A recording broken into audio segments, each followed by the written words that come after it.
Capítulo 25. O Chalé das Conchas. O chalé de Guy e Fleur erguia-se isolado em um rochedo de onde se descortinava o mar. As paredes caiadas e engastadas de conchas. Era um lugar belo e solitário. Sempre que Harry entrava na pequena casa ou em seu jardim, ele ouvia o movimento constante das ondas do mar, como a respiração de uma enorme criatura adormecida. Ele passou a maior parte dos dias seguintes dando desculpas para fugir do chalé apinhado de gente, ansiando por avistar do alto do rochedo um céu infinito e um mar vazio, e a sensação do vento frio e salgado em seu rosto. A enormidade de sua decisão de não competir com Voldemort pela posse da varinha ainda o amedrontava. Não conseguia se lembrar de jamais ter optado por não agir. Estava roído de dúvidas. Dúvidas que Rony não conseguia deixar de verbalizar quando se reuniam. E se Dumbledore quis que a gente decifrasse o símbolo para obter a varinha? E se a decifração do símbolo o tornasse merecedor das relíquias? Harry, se aquela é realmente a varinha das varinhas, como é que vamos liquidar você sabe quem? Harry não tinha respostas. Havia momentos em que se perguntava se não fora uma rematada loucura não tentar impedir Voldemort de violar o túmulo. Ele não conseguia sequer explicar satisfatoriamente por que se opusera a isso. Cada vez que tentava reconstruir os argumentos íntimos que o levaram àquela decisão, eles lhe pareciam mais fracos. O estranho era que o apoio de Hermione o fazia sentir-se tão confuso quanto as dúvidas de Rony. Agora forçada a aceitar que a varinha das varinhas era real, ela sustentava que era um objeto das trevas e que o modo pelo qual Voldemort se apossara dela era repugnante, impensável. Você jamais poderia ter feito isso, Harry. Repetia ela todo o tempo. Você não poderia ter violado o túmulo de Dumbledore. A ideia do cadáver de Dumbledore, porém, o assustava menos do que a possibilidade de não ter compreendido as intenções de Dumbledore vivo. Sentia que continuava a tatear no escuro. Escolhera um caminho, mas não parava de olhar para trás, imaginando se não teria interpretado mal os sinais, se não deveria ter tomado o outro. De tempos em tempos, a raiva por Dumbledore tornava a desabar sobre ele, poderosa como as ondas que se atiravam contra o paredão de pedra abaixo do chalé. Raiva de que o diretor não tivesse explicado tudo antes de morrer. Mas ele está morto? Perguntou Rony 3 dias depois de chegarem ao chalé.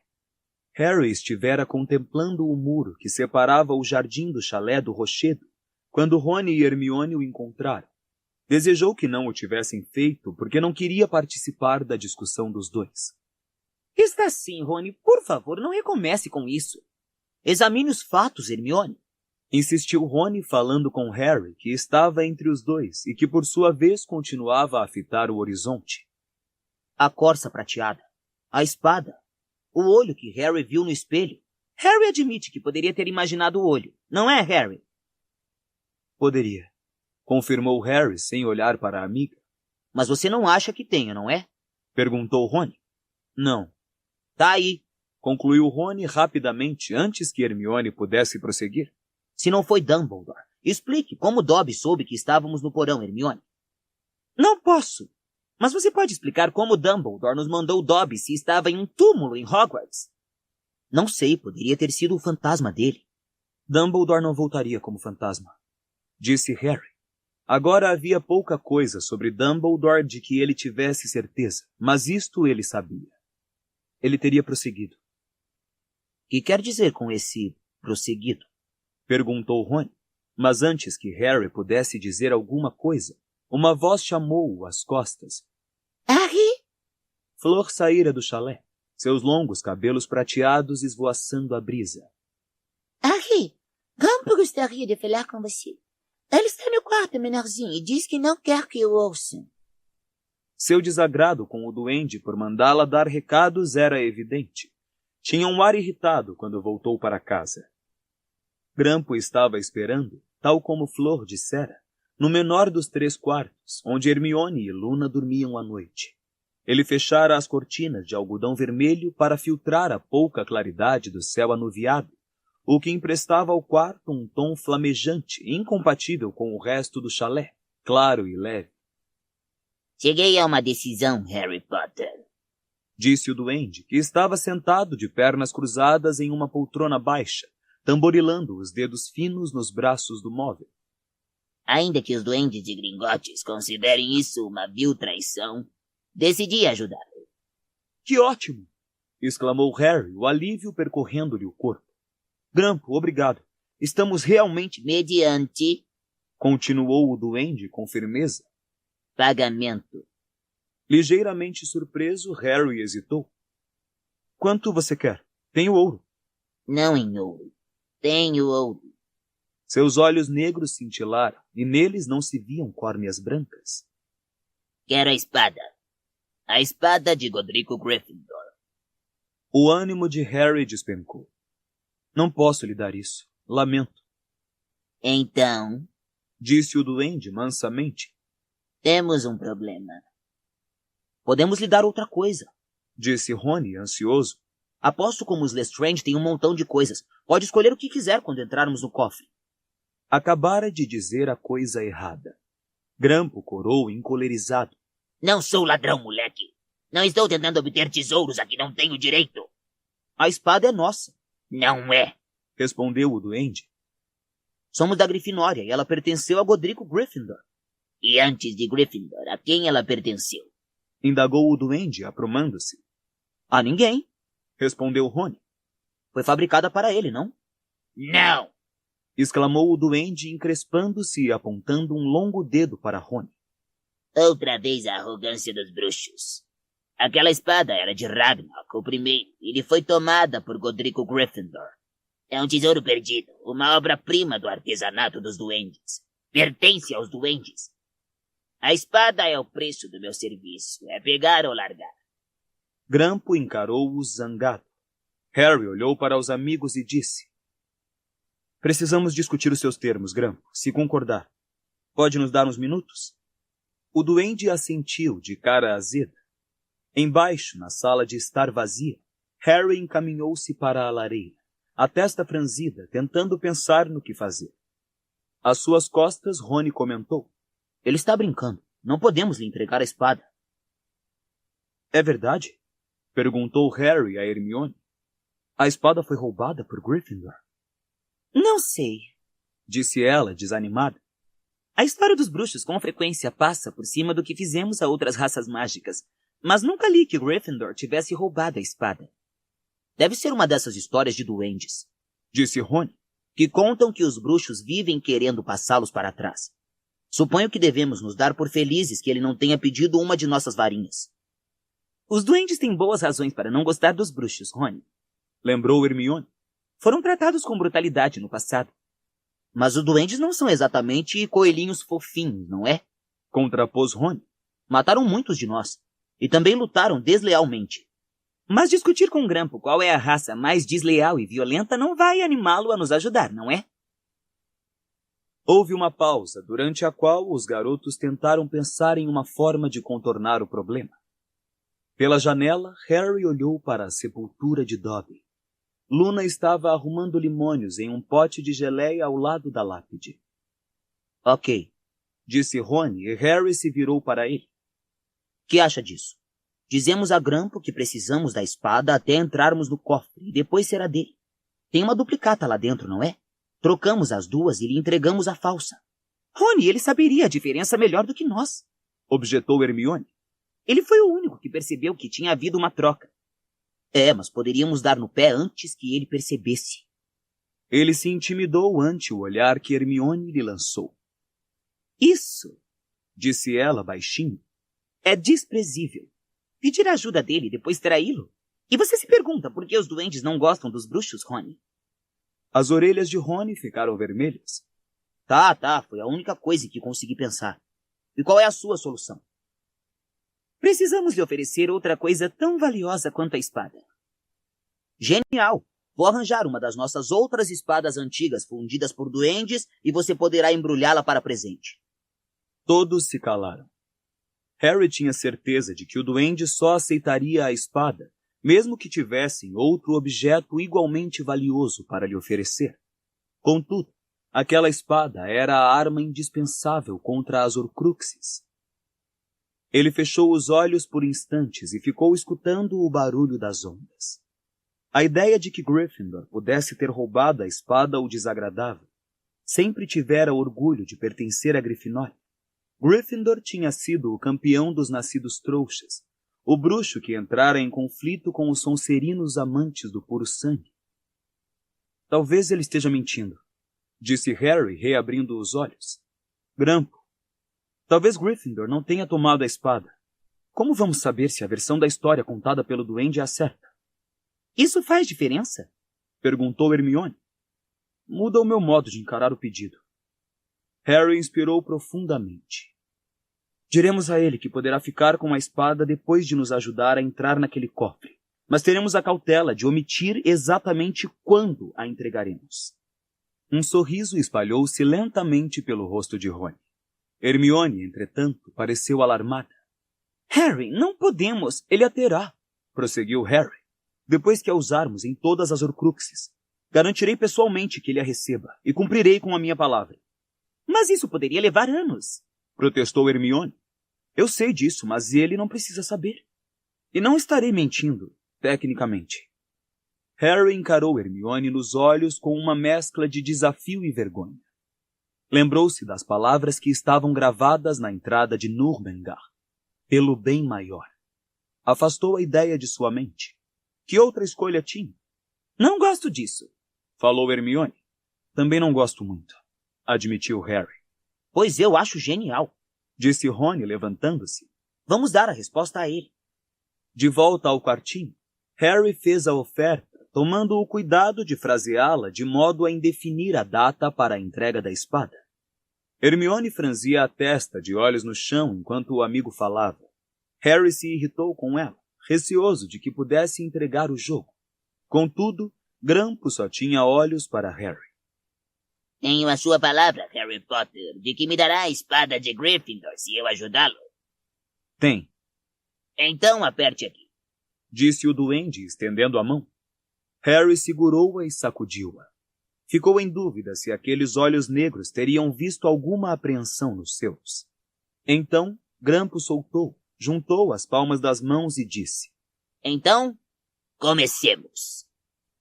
Foi uma repetição do planejamento para entrar no ministério. Eles se acomodaram para trabalhar no pequeno quarto, que era mantido, seguindo a preferência de Grampo, na penumbra. Visitei o cofre dos Lestrange apenas uma vez, disse Grampo.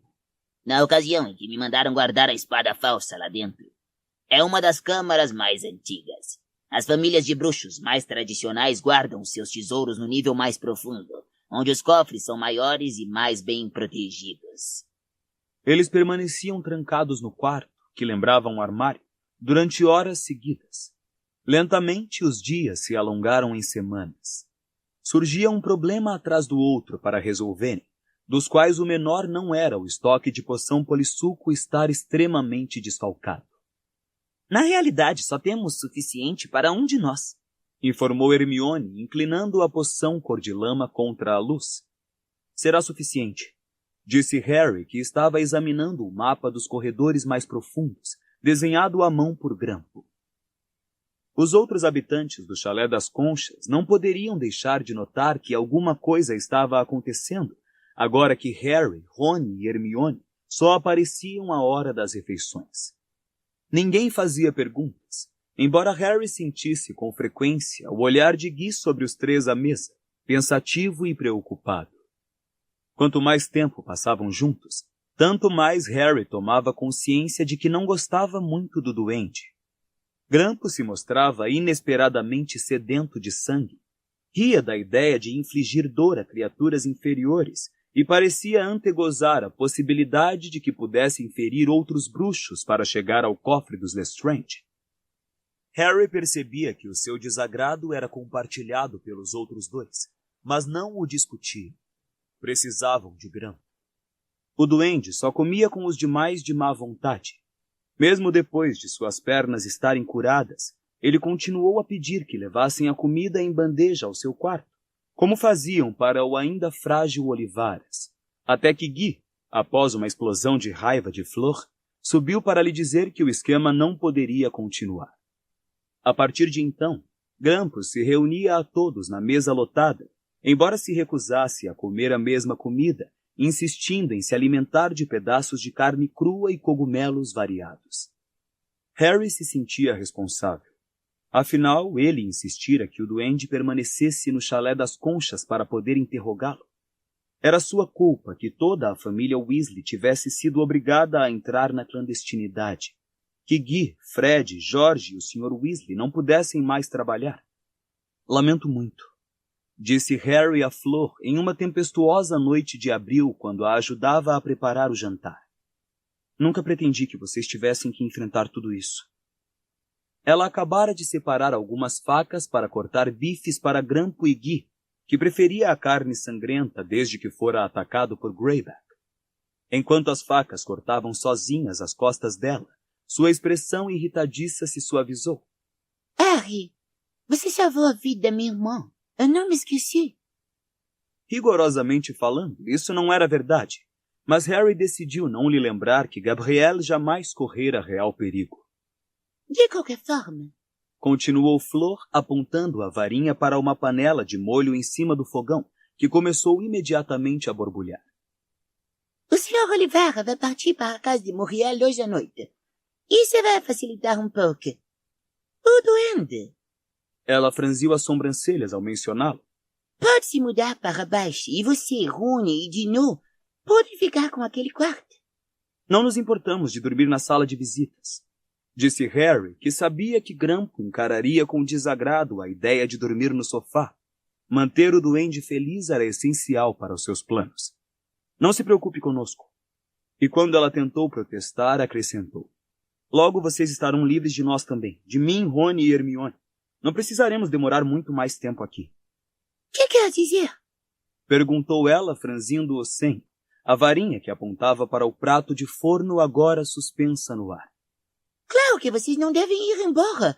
Estão seguros aqui. Flor lembrou-lhe a Sra. Weasley ao dizer isso, e ele ficou contente que a porta dos fundos tivesse se aberto naquele momento. Luna e Dino entraram, os cabelos molhados de chuva e os braços carregados de gravetos recolhidos na praia. E orelhinhas minúsculas, Luna ia dizendo. parecidas com as de um hipopótamo, diz o meu pai, só que roxas e peludas. E se a gente quer chamá-las, precisa cantarolar de boca fechada. Elas preferem valsas, nada muito rápido. Sem graça, ao passar, Dino encolheu os ombros para Harry e seguiu com Luna para a sala de estar, onde Rony e Hermione estavam pondo a mesa do jantar. Aproveitando a chance para fugir das perguntas de Flor, Harry passou a mão em 2 jarras de suco de abóbora e acompanhou os dois. E se algum dia você for lá em casa, poderei lhe mostrar o chifre. Papai me escreveu contando, mas ainda não o vi, porque os comensais da morte me arrancaram do expresso de Hogwarts e não cheguei a passar o Natal em casa. Dizia Luna enquanto ela e Dino rearrumavam a lenha na lareira. Luna, nós já lhe dissemos. Interpôs Hermione. Aquele chifre explodiu. Era de Erumpente, não um bufador de chifre enrugado. Não, positivamente era um chifre de bufador. Respondeu Luna com serenidade. Papai me disse. É provável que a essa altura já tenha voltado a se formar. Eles se restaram sozinhos, sabe? Hermione balançou a cabeça e continuou a arrumar os talheres no momento em que Guy descia a escada com o Sr. Olivares. O fabricante de varinhas ainda parecia excepcionalmente frágil e apoiava-se no braço de Guy, que lhe dava suporte e carregava uma grande mala. Vou sentir saudade, Sr. Olivares, disse Luna, aproximando-se do velho. Eu de você, minha querida. Disse-lhe com uma palmadinha no ombro. Você foi um consolo indizível para mim naquele lugar medonho. Então, au revoir, Sr. Oliveira. Disse Flor, beijando-o nas faces. E será que o senhor poderia me fazer o favor de entregar esse embrulho à tia de Guy, Muriel? Nunca lhe devolvi a tiara. Será uma honra. Disse Olivaras com uma pequena reverência. É o mínimo que posso fazer para retribuir sua generosa hospitalidade. Flor apanhou um estojo de veludo puído, que abriu para mostrar ao fabricante de varinhas. A tiara brilhava e cintilava à luz do candeeiro suspenso. Pedras da lua e diamante. Disse Grampo, que entrara na sala sem que Harry percebesse. Acho que feito por duendes, não? E pago por bruxos, disse Guy calmamente, e o duende lhe lançou um olhar ao mesmo tempo furtivo e desafiador. Um vento forte fustigava as janelas do chalé quando Guy e Olivara saíram noite afora. Os demais se espremeram em torno da mesa. Cotovelo contra cotovelo, quase sem espaço para se mexer, começaram a jantar. O fogo estalava e saltava na grade da lareira ao lado deles. Flor, Harry reparou, apenas ciscava a comida no prato. Olhava para a janela a todo instante. Contudo, Guy regressou antes de terminarem o primeiro prato, os cabelos embaraçados pelo vento. Correu tudo bem, disse a Flor. Olivaras está acomodado, mamãe e papai mandaram lembranças. Gina enviou carinho a todos. Fred e Jorge estão fazendo Muriel subir pelas paredes. Continuam operando um reembolso coruja de 1/4 nos fundos da casa. Ela ficou contente com a devolução da tiara. Disse que pensou que a tivéssemos roubado.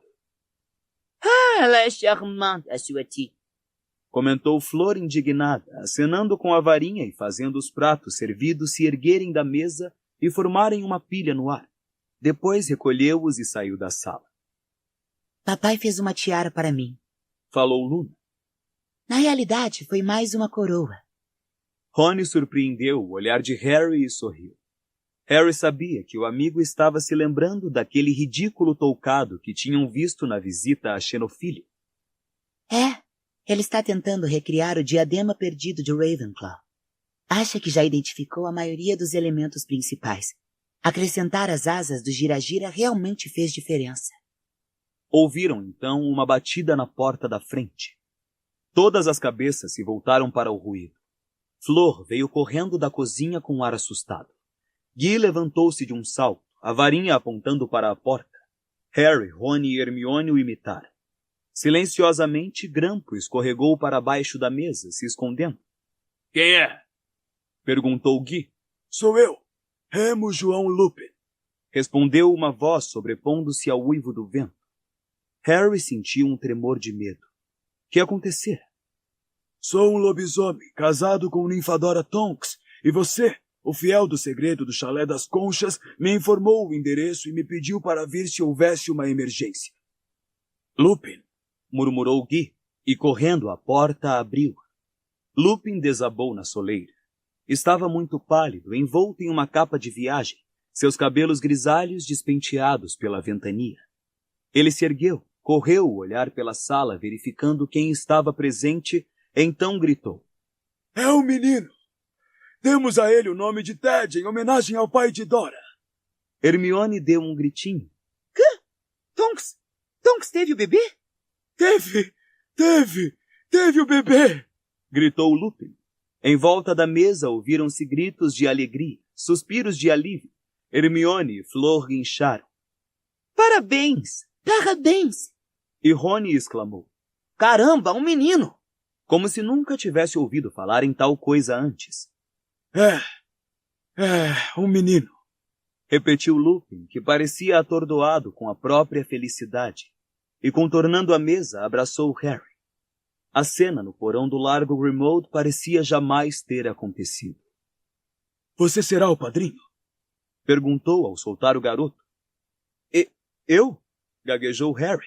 — Você, é claro. Dora está de acordo, ninguém melhor.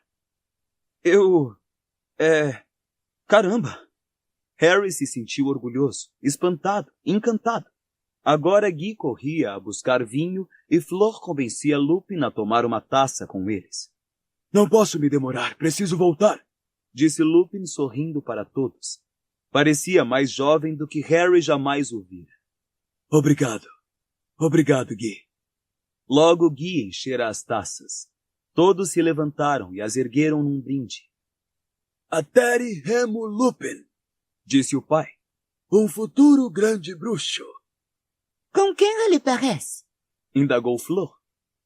Acho que parece com Dora, mas ela acha que é como eu. Pouco cabelo. Parecia preto quando nasceu, mas juro que virou ruivo desde então. Provavelmente estará louro quando eu voltar. Andrômeda diz que os cabelos de Tonks começaram a mudar de cor no dia em que ela nasceu. Ele esvaziou a taça. Ah, aceito. Só mais uma. Acrescentou sorridente quando Guy fez menção de tornar a servi-lo. O vento açoitava o pequeno chalé e o fogo saltava e estalava, e logo Guy estava abrindo uma segunda garrafa de vinho. As notícias de Lupin pareciam ter feito todos se descontraírem. Tirou-os por uns momentos do seu estado de sítio. Notícias de uma vida nova eram animadoras. Somente o duende parecia insensível ao clima subitamente festivo, e após algum tempo, voltou discretamente para o quarto, que agora ocupava sozinho. Harry pensou que tivesse sido o único a notar, até ver o olhar de Guy acompanhando o duende subir a escada. Não, eu realmente preciso voltar, disse Lupin por fim, agradecendo mais uma taça de vinho. Levantou-se, vestiu a capa de viagem. Tchau. Vou tentar trazer umas fotos dentro de alguns dias. Todos ficarão muito contentes quando souberem que estive com vocês. Ele abotoou a capa e se despediu, abraçando as mulheres e apertando as mãos dos homens. Então, ainda sorrindo, voltou para a noite tempestuosa. Padrinho Harry! Exclamou Guy quando voltavam juntos para a cozinha, ajudando a tirar a mesa. Uma verdadeira honra. Parabéns. Quando Harry pousou as taças vazias que trazia, Guy fechou a porta ao passar, isolando as vozes ainda loquazes que continuavam a comemoração, mesmo na ausência de Lupin. Eu queria mesmo dar uma palavrinha com você em particular, Harry. Não tem sido fácil achar uma oportunidade com o chalé tão cheio de gente. Guy hesitou. Harry, você está planejando alguma coisa com o Grampo. Era uma afirmação, não uma pergunta, e Harry não se deu o trabalho de negar. Apenas olhou para Guy e aguardou. Eu conheço duendes. Trabalhei no Gringotts desde que terminei Hogwarts. Até onde possa haver amizade entre bruxos e duendes, tenho amigos duendes, ou pelo menos duendes que conheço bem e de quem gosto. Mais uma vez ele hesitou. Harry, que está querendo do Grampo e o que lhe prometeu em pagamento? Não posso lhe dizer. Desculpe, Guy. A porta da cozinha abriu-se às costas deles. Flor vinha trazendo mais taças vazias. Espere, disse-lhe Guy. Um instante. Ela retrocedeu e tornou a fechar a porta. Então, preciso lhe dizer o seguinte. Se você fez algum negócio com o Grampo, e muito particularmente se esse negócio envolver tesouros, você precisa ter excepcional cautela. As ideias que duendes têm de posse, pagamento e retribuição não são as mesmas que as dos humanos. Harry sentiu um leve mal-estar, como se uma cobrinha tivesse despertado em seu íntimo. Que está querendo dizer? Estamos lidando com uma raça diferente.